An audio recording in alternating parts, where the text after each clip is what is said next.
bom? Vim aqui hoje falar de temperatura basal, mas hoje, antes de começar o assunto, o tema, né, que eu sempre entro falando já do tema, eu vou mandar um beijo para duas meninas do YouTube, são duas vlogueiras e eu vou mandar um super beijo para as duas hoje. Eu tenho tido um contato muito mais direto com elas nos últimos tempos. A primeira é a Paloma Fernandes, que me mandou um beijo. Inclusive ela me indicou como um dos 10 youtubers em que ela indicava e que ela gosta e que ela assiste. Paloma, não tenho como te agradecer pelo carinho, pelo que você falou de mim, pelo que você falou do meu blog, pelo que você falou do meu canal. Nossa, é assim, super delicioso ver o carinho que você teve comigo, que você lembrou de mim, que me colocou na lista aí. Olha, eu fiquei super agradecida, tá bom? Pra quem não conhece a Paloma, eu acho assim, difícil as meninas que me acompanham também, acompanham as outras mamães do YouTube, então eu posso deixar o link aqui embaixo, o link da Paloma aqui no box de informações, link do canal da Paloma e também do blog dela, mamãedemenininhos.com.br, tá bom?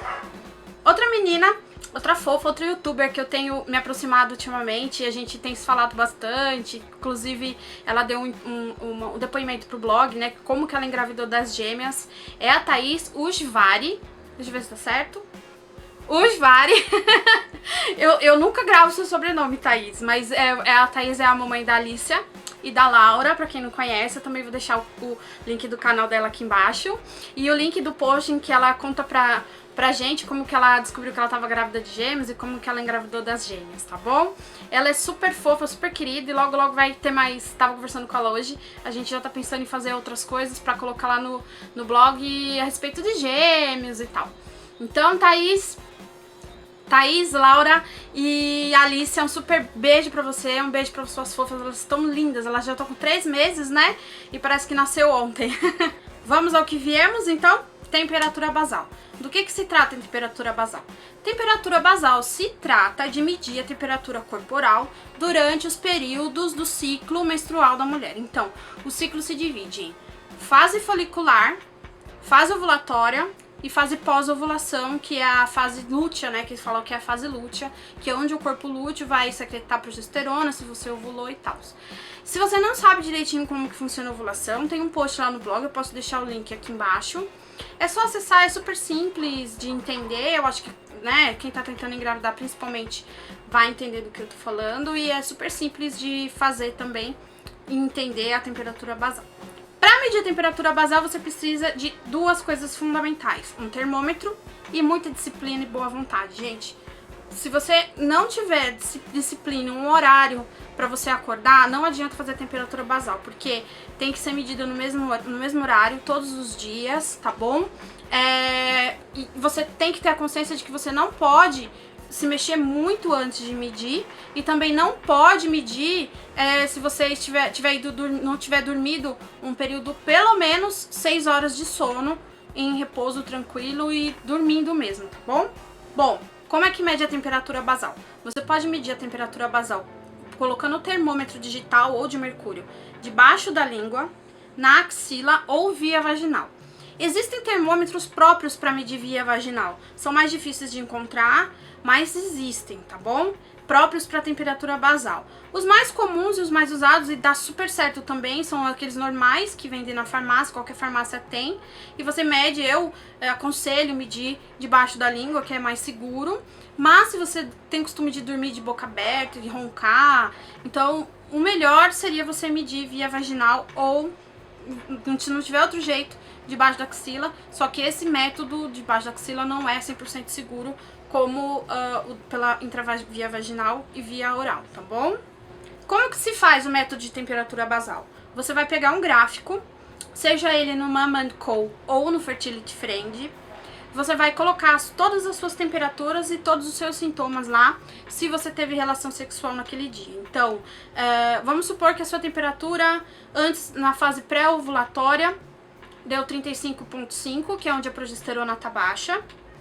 Aí ele vai mantendo aquele 5,5, 5,7, e quando você tem uma queda para 35,1 ou 35,2, você pode marcar lá no gráfico, e se ela subir, ou se manter uns 2 dias assim baixa, e se ela subir para 36, 36,1 é porque a ovulação já aconteceu.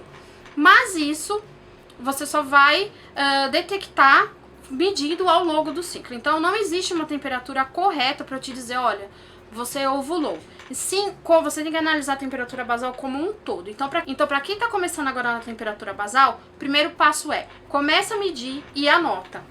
No segundo ciclo, no terceiro ciclo, você já vai conseguir entender. Se você precisar de ajuda para entender o seu gráfico, existem várias comunidades no Facebook e existem as próprias comunidades desses gráficos, né? As meninas ensinam também. Se você precisar de uma orientação, de uma ajuda, você pode escrever pra mim, pode perguntar aqui embaixo no vídeo, pode perguntar lá no post do Temperatura Basal, lá no Trocando Fraldas, tá bom? Eu respondo, posso orientar quem quiser uma ajuda inicial. E conforme as dúvidas forem surgindo, eu vou juntando e vou fazendo vídeos pequenos pra ir postando, tá? Pra vocês entenderem com as dúvidas que vocês têm, pra conseguir esclarecer a dúvida de todo mundo. Então, inicialmente, 6 horas de sono, um termômetro e medir sempre no mesmo horário, tá bom? Evitar, mesmo que esses dias muito quentes, que nem hoje aqui em São Paulo, o Brasil, eu acho que tá todo mundo com muito calor, tá tudo muito quente, pode levantar um pouquinho a temperatura, acho que mexe um pouco, sabe? O clima influencia um pouco. Mas conforme for passando o tempo que você for medindo a temperatura, você vai começando a entender e vai ficar muito mais fácil de você detectar a sua ovulação. Vou fazer um resumão e falar como que funciona mais ou menos o gráfico, tá? O gráfico, ele começa no primeiro dia da menstruação. Eu gosto de aconselhar a começar no primeiro dia da menstruação, porque aí você vai sabendo direitinho o seu padrão, não tem como errar. Então, quando ela tiver uma queda, normalmente tem uma queda porque o estrogênio faz com que a temperatura caia, o LH também ajuda a dar uma temperatura, dar uma caída quando você tá a ovular. Então, se você caiu num dia, você namora porque aquele dia ou no outro, no máximo, você vai ovular. E quando a ovulação acontece, a progesterona tem uma elevação, a progesterona eleva a temperatura do corpo da mulher, então ela sobe bastante. Então, assim, sobe um grau e meio, ou 0,8, sobe bastante, faz bastante diferença no gráfico. Pra quem não conhece um gráfico de temperatura basal, eu vou colocar o link do blog, que lá dentro tem o meu gráfico que eu fiz, a experimentação, tá bom? Os meus ciclos com gráfico de temperatura basal. Escolhi um deles, inclusive foi o da gravidez da Melissa, e tá lá no blog. Tá bom? Quem quiser tiver curiosidade de ver ou tiver alguma pergunta pra fazer a respeito da temperatura basal ou quiser dar uma sugestão, né? É só escrever pra mim, tá bom? Escreve aqui embaixo no vídeo ou deixa lá no post do blog. Então é isso, gente. Espero que tenha entendido um pouco sobre a temperatura basal. Conforme as dúvidas forem chegando, eu vou fazendo outros vídeos pra esclarecer, tá bom? Então é isso. Fiquem com Deus. Um super beijo. Até a próxima. Tchau! Curte o vídeo, se inscreve no canal. Dá um likezinho. Tchau!